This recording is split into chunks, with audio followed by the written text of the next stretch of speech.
हळूहळू वास यायला लागलाय बॉडीचा. कोणी पाहिलं ना तर माझं काही खरं नाही. मग जावं लागते जेलमध्ये. काय करू काय कळलं झालंय.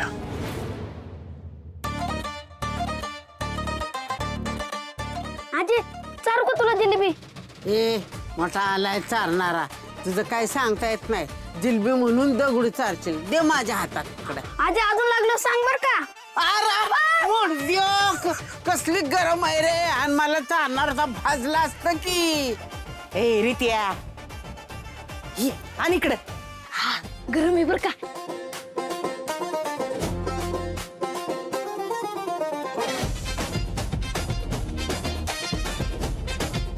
हे बघ मोठी आई, हे बघ हा आहे ना निवेदाच्या आधी जिलेबी खातोय. ऋतिक, अरे काय चाललंय तुझे? अगं फुलं आजी, लहान मुलं म्हणजे देवाघरची फुलं असतात ना ग. मग फुलांनी जर असं खाल्लं तर काय बिघडतं?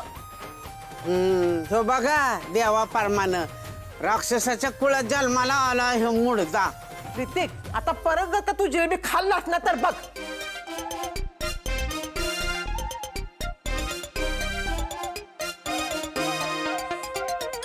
मंग्या, अरे काय र, काय काम होतं का र?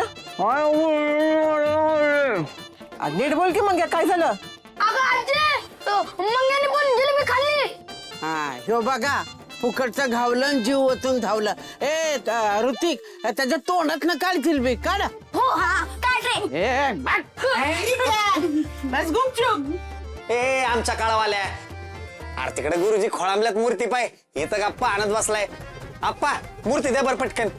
जा मी घेऊन येतो. जा बर चल. नाही नाही नाही नाही नाही ना. आओ आवरा लवकर आणि मूर्ती द्या त्यांना लवकर. आओ काय झालंय का तुम्हासनी? नाही म्हणजे लई टेन्शन मध्ये दिसतंय म्हणून विचारलं. आणि सारखं सारखं ते मागल्या दाराला काय डोकावून बघताय हो तुम्ही? नाही काय नाही.